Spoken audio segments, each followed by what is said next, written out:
Bab 40.2, Alun-alun, 2. Jangan lupa like dan subscribe, agar kami makin semangat upload lebih banyak. Eugene dan Gargit memasuki gym yang terhubung dengan penginapan Gargit. Seperti yang dia rencanakan kembali di bank, Eugene ada di sini untuk menyaksikan operasi Formula Api Merah Gargit. Kamu sudah mempelajari Formula Api Putih, jadi mengapa kamu tertarik dengan Formula Api Merah juga? Tanya Gargit. Eugene mengangkat bahu, aku hanya ingin tahu. Yah, sepertinya tidak sulit bagiku untuk menunjukkannya padamu. Tanpa pertanyaan lebih lanjut, Gargit melepas kemejanya dan membuangnya ke samping. Eugene tidak mengerti mengapa Gargit bahkan merasa perlu melepas pakaiannya, tetapi sepertinya tidak ada gunanya membuat masalah besar, jadi dia dengan tenang terus menonton Gargit. Sambil melenturkan otot-ototnya yang menonjol, Gargit berpose dan menahannya. Akhirnya, Eugene tidak bisa menahannya lebih lama lagi. Kamu baru saja mengedarkan Formula Api Merah, jadi mengapa kamu harus mengambil posisi yang mengganggu seperti itu? Itu pilihanku, gerutu Gargit. Apakah begitu? Mata Gargit perlahan tenggelam ke dalam fokus yang tenang. Segera, seluruh tubuhnya diliputi mana kemerahan. Ini adalah Formula Api Merah dari klan Agunan Lionheart. Sepintas, Eugene sudah bisa melihat perbedaan antara itu dan Formula Api Putih.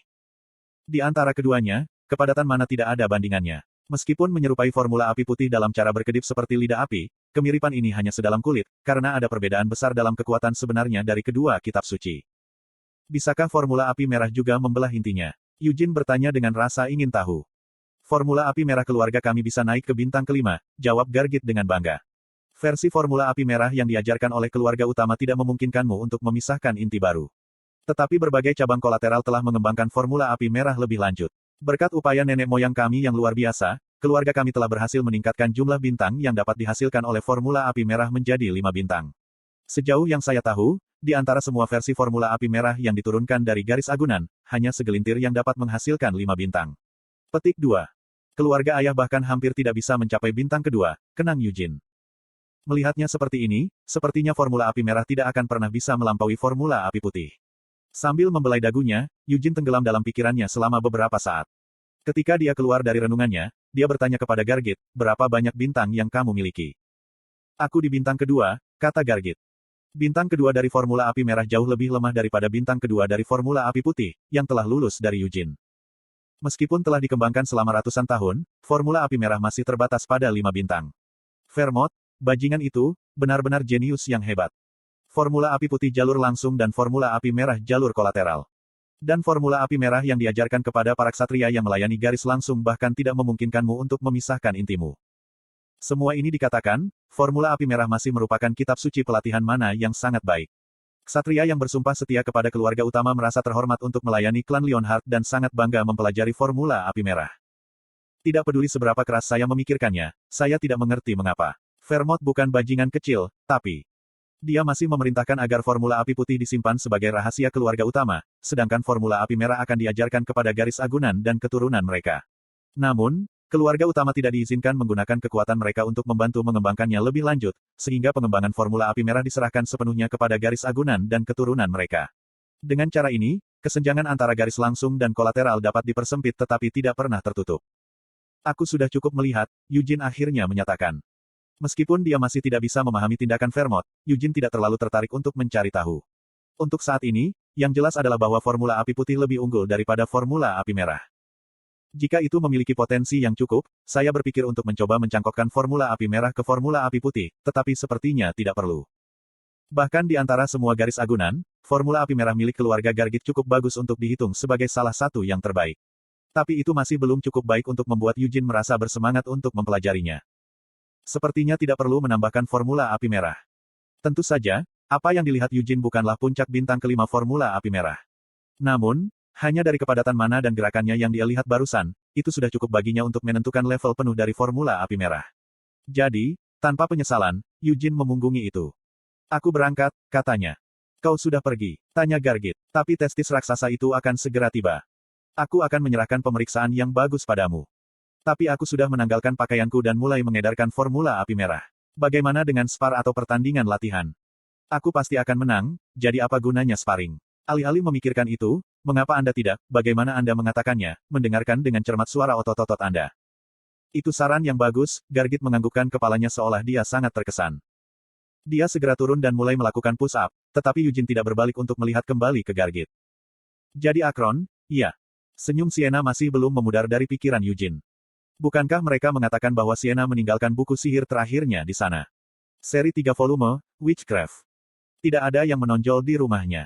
Hal yang sama berlaku untuk patungnya juga. Jika demikian, apakah itu berarti ada sesuatu di perpustakaan Menara Sihir Hijau?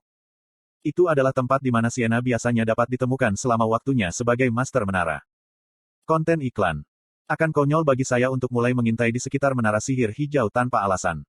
Untuk saat ini, saya harus menunggu balasan surat rekomendasi Lovelian untuk melihat apakah saya diizinkan masuk Akron. Balzac Lutbet, Master Menara Hitam, juga mengatakan bahwa dia akan menulis surat rekomendasi untuk Eugene.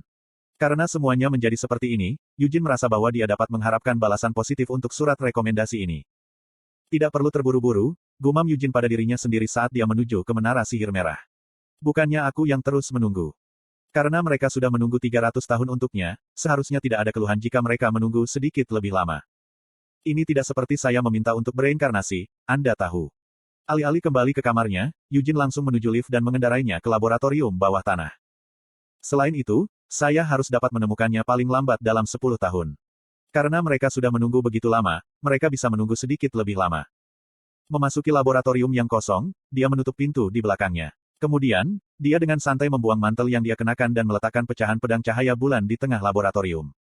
Mari kita mulai dengan memeriksanya selangkah demi selangkah. Saat dia menggumamkan ini, Eugene menatap pecahan pedang cahaya bulan. Dia telah menyaksikan fragmen itu terus menyerap sinar bulan sepanjang pagi. Meskipun tidak ada yang tampak istimewa tentang itu, selain fakta bahwa itu bisa memancarkan cahaya, itu pasti masih merupakan bagian dari pedang cahaya bulan yang menakutkan itu. Pedang yang hanya bisa digunakan oleh Vermont. Eugene bersenandung saat dia perlahan mengedarkan formula api putih. Menggunakan bintang-bintang di sekitar hatinya sebagai lingkaran, dia mengucapkan mantra. Astaga! Bola api besar muncul di depan Eugene. Meskipun itu hanya mantra serangan lingkaran pertama, bola api yang dibuat dari mana formula api putih sangat besar sehingga tidak mungkin untuk percaya bahwa itu hanyalah mantra lingkaran pertama. Eugene dengan percaya diri melemparkan bola api ke pecahan pedang cahaya bulan, tapi itu bahkan tidak meninggalkan bekas hangus. Saat bola api menyentuh fragmen itu, kekuatan misterius dari fragmen itu menyebarkan semua mana yang terkandung dalam mantra itu, menghancurkannya. Ini berbeda dari pedang pemakan, Eugene mengamati. Pedang pemakan, aspel, memotong struktur sihir dan menelan mana. Ini juga berbeda dari perisai gedon.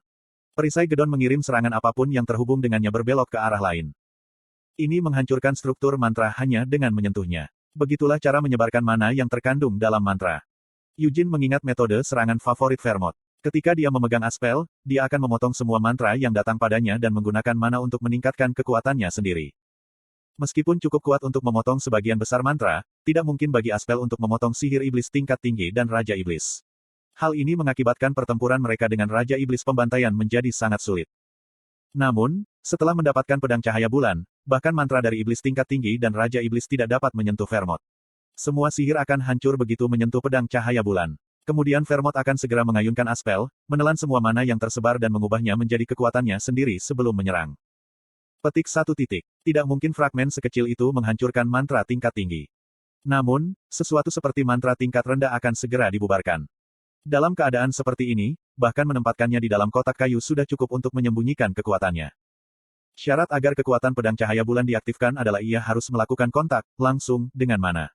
Sebagai contoh, Eugene mampu mengoperasikan formula api putih seperti biasa bahkan sambil membawa kotak kayu di samping dadanya. Hanya dengan membawanya kemana-mana saat aku pergi, aku bisa menghadapi serangan mendadak apapun. Itu adalah cara yang biadab untuk menggunakannya. Namun, bukankah kekuatan dari fragmen itu sendiri agak biadab? Karena itu masalahnya, mari kita menjadi barbar bersama. Dengan senyum bahagia, Eugene mengeluarkan winit. Jika fragmen itu tidak mengganggu mana saya. Petik 1. Mana yang ditarik oleh formula api putih menelan winit. Dan jika itu tidak mengganggu mantra apapun yang saya berikan. Petik 1. Setelah memanifestasikan cahaya pedangnya, dia mengucapkan mantranya. Lusinan rudal sihir dengan patuh melayang di sekitar Eugene. Kalau begitu itu berarti kepadatan mana saya meningkat dengan setiap peningkatan level formula api putih saya.